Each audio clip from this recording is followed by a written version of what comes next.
दोस्तों, मैं नीतीश कुमार मिश्रा स्वागत करता हूं हमारे YouTube channel engineer on site में। दोस्तों, आज का जो हमारा टॉपिक रहने वाला है वो है different type of concrete grade, जिसमें हम लोग कवर करने वाले हैं नॉमिनल मिक्स डिजाइन किसे कहते हैं, डिजाइन मिक्स किसे कहते हैं, नॉमिनल मिक्स डिजाइन में कितने प्रकार के कंक्रीट ग्रेड होते हैं, उनका कहाँ कहाँ यूज होता है। आगे बढ़ने से पहले आप सभी से रिक्वेस्ट है, अगर आप हमारे YouTube चैनल पे अभी नए आए हो या अभी तक सब्सक्राइब नहीं किए हो तो कृपया लाइक कर दे वीडियो को और चैनल को सब्सक्राइब कर ले। तो चलिए बिना किसी देरी के हम लोग चलते हैं लैपटॉप स्क्रीन पे, वहां पे आपको दिखाता हूँ। तो दोस्तों, हम सभी को मालूम है कि कंक्रीट के बिना कंस्ट्रक्शन अधूरा है। लेकिन क्या आप जानते हैं कि कंक्रीट बनाने के दो तरीके होते हैं? कौन कौन सा? पहला है नॉमिनल मिक्स डिजाइन और दूसरा है डिजाइन मिक्स। दोनों का काम एक ही है, लेकिन अप्रोच बिल्कुल अलग अलग। आज इस वीडियो में हम जानेंगे कि नॉमिनल मिक्स डिजाइन के डिफरेंट ग्रेड के कंक्रीट के बारे में और कंक्रीट रेशियो के बीच के क्लियर डिफरेंस को सिंपल लैंग्वेज में समझेंगे। चलिए, उससे पहले मैं आपको दोनों मिक्स के बारे में शॉर्ट में बताना चाहूंगा। तो सबसे पहले हम लोग बात करते हैं नॉमिनल मिक्स डिजाइन की। ये एक ट्रेडिशनल मेथड है जिसमें कंक्रीट का इंग्रेडिएंट सीमेंट, सैंड और एग्रीगेट फिक्स रेशियो में दिए जाते हैं। जैसे M20 ग्रेड के लिए जो प्रोपोर्शन हमारा होगा 1:1.5:3 रहेगा। M15 ग्रेड के लिए क्या रहेगा? 1:2:4 रहेगा। ऐसे ही M10 के लिए आता है, M10 के बाद M7.5 रहता है, उसके बाद M5 रहता है। यहाँ पे आप एक चीज ध्यान देंगे, हर एक ग्रेड के पहले जो ग्रेड है हमारा, ग्रेड के पहले M लगा हुआ है। M स्टैंड करता है मिक्स से, मिक्स यानी मिक्स ग्रेड 20, मिक्स ग्रेड 15। ठीक है। तो नॉमिनल मिक्स डिजाइन जो होता है मोस्टली स्मॉल स्केल कंस्ट्रक्शन में यूज होता है, जैसे घर बनाने में, जहां हाई प्रिसीजन की जरूरत नहीं होती है। इसका फायदा क्या होता है? सिंपल और क्विक और फील्ड में इजीली इंप्लीमेंट हो जाता है। लेकिन ड्रॉबैक, इसके बारे में भी बात करेंगे। स्ट्रेंथ और ड्यूरेबिलिटी का कंट्रोल लिमिटेड होता है। ठीक है। अब बात करते हैं डिजाइन मिक्स की। ये एक साइंटिफिक मेथड है जिसमें कंक्रीट का मिक्स लैब टेस्ट के बेसिस पे डिजाइन किया जाता है ताकि एग्जैक्ट स्ट्रेंथ, वर्केबिलिटी और ड्यूरेबिलिटी मिले। ये मेथड IS कोड 10262 के अकॉर्डिंग होता है। इसमें सीमेंट के क्वांटिटी ऑप्टिमाइज किया जाता है, ना ज्यादा कम ना ज्यादा ज्यादा, बस उतना ही जितना रिक्वायर्ड हो। यह मेथड लार्ज स्केल प्रोजेक्ट में यूज किया जाता है, जैसे ब्रिज हो गया, हाई राइज बिल्डिंग हो गया, डैम्स हो गया, ITC में। तो अब बात करते हैं नॉमिनल मिक्स डिजाइन के डिफरेंट ग्रेड के बारे में। चलिए एक एक करके सभी को समझते हैं। तो पहला है हमारा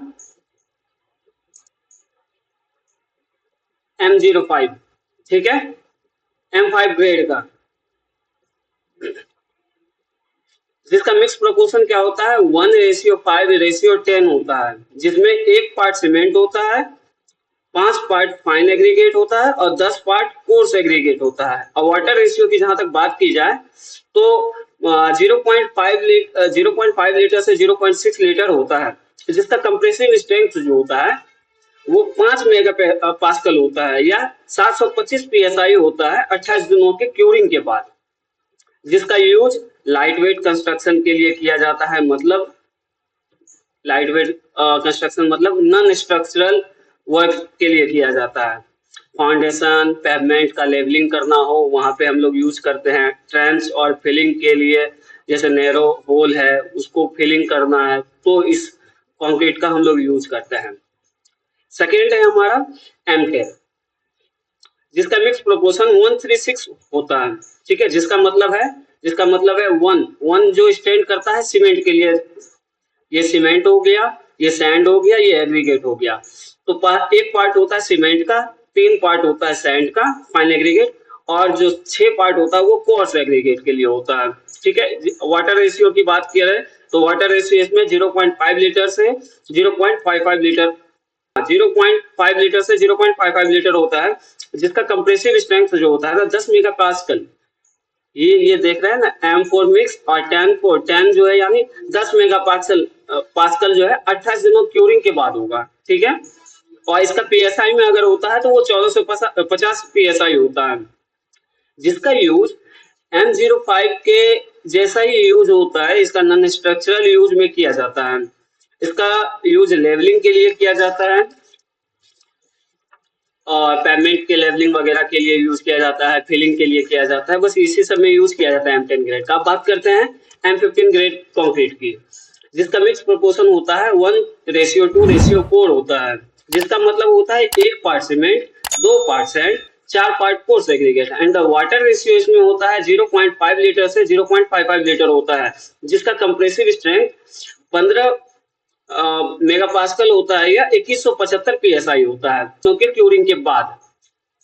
इसका यूज नॉन स्ट्रक्चरल होता है। इसमें हम लोग इसका यूज कहाँ करते हैं, जो फुटिंग होता है, फुटिंग के लेवलिंग के लिए, फुटिंग का जो बेड होता है ना, उसको लेवलिंग के लिए हम पीसीसी करते हैं। रिटेलिंग वाल के बेड के लिए पीसीसी करते हैं, रैंप हो गया फुटपाथ में करते हैं, रोड जहाँ कम लोड वाली गाड़ी आती जाती है वहां यूज करते हैं हम लोग इस ग्रेड के कंक्रीट को।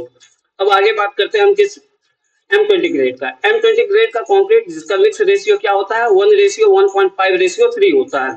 1 पार्ट सीमेंट का, 1.5 पार्ट सैंड का, 3 पार्ट एग्रीगेट का।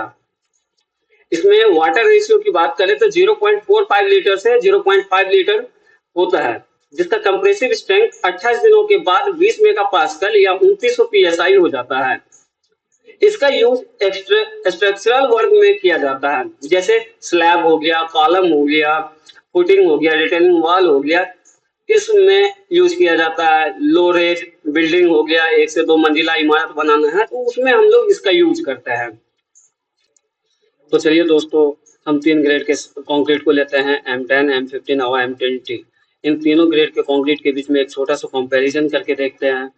M10 जो वेरी लो स्ट्रेंथ देता है, उसके मुकाबले में M15 ज़्यादा स्ट्रेंथ देता है, और M20, M15 और M10 दोनों से बहुत अच्छा स्ट्रेंथ देता है, जो कि पहला रिकमेंड किया जाता है RCC के लिए। M10 नॉन स्ट्रक्चरल वर्क में यूज किया जाता है, M15 floor, welding, boundary wall, RCC PCC के लिए भी यूज किया जाता है, ये भी नॉन स्ट्रक्चरल में यूज किया जाता है। M20 जहाँ तक रहा बात, तो ये स्ट्रक्चरल एलिमेंट्स में यूज किया जाता है, जैसे बीम हो गया, स्लैब हो गया, कॉलम हो गया, ये सब में यूज किया जाता है। M10 का यूज लेबलिंग के लिए, बेडिंग के लिए, PCC के लिए किया जाता है। M15 का भी सेम यूज होता है, कॉमनली यूज किया जाता है लेबलिंग के लिए, PCC के लिए, और जो M20 के लिए होता है वो स्ट्रक्चरल के लिए किया जाता है। Load bearing capacity, high durability के लिए M20 ग्रेड का कंक्रीट को यूज करते हैं। तीनों का वाटर सीमेंट रेशियो जान लेते हैं। M10 में वाटर सीमेंट रेशियो 0.55 to 0.6 रहता है, M15 में 0.5 से 0.55 रहता है, और M20 में 0.45 से 0.5 रहता है। अब दोस्तों जानते हैं कि कंक्रीट में वाटर रेशियो क्यों इम्पोर्टेंट होता है। अगर ज्यादा वाटर हो गया तो क्या इफेक्ट होगा, और कम वाटर हो गया तो क्या इफेक्ट होगा। तो दोस्तों, वाटर रेशियो बहुत ज़्यादा इम्पोर्टेंट होता है हमारे कंक्रीट के लिए, क्योंकि इसी पे डिपेंड करता है हमारे कंक्रीट का स्ट्रेंथ, वर्केबिलिटी। चलिए एक शॉर्ट्स इस पे नज़र मार लेते हैं। अगर कंक्रीट में पानी की कमी है तो सीमेंट का हाइड्रेशन कम होगा, जिससे लो बॉन्डिंग बनेगी, जो डायरेक्टली कंक्रीट के साथ स्ट्रेंथ को कम करेगा, और हनीकॉम्बिंग का चांस बढ़ जाएगा। मिक्सिंग और प्लेसिंग में भी बहुत दिक्कत आएगी। दूसरा, अगर वाटर ज्यादा हो जाए तो कंक्रीट की पोरोसिटी बढ़ जाएगी। जब कंक्रीट सेट होगा तो इसमें जो वॉइड्स है वो ज्यादा हो जाएंगे। तो दोस्तों, अगर आप एक साइट इंजीनियर हो या स्टूडेंट, तो समझना जरूरी है कि किस प्रोजेक्ट में कौन सा मिक्स यूज करना है। तो दोस्तों, ये था हमारा आज का टॉपिक, नॉमिनल मिक्स डिजाइन और उनके डिफरेंट ग्रेड के कंक्रीट के बारे में। अगर आपको ये वीडियो हेल्पफुल लगा हो तो लाइक जरूर करें, और ऐसे ही टेक्निकल कंटेंट के लिए हमारे चैनल को सब्सक्राइब करें। मिलते हैं नेक्स्ट वीडियो में नेक्स्ट टॉपिक के साथ। तब तक के लिए हैप्पी लर्निंग। Thank you.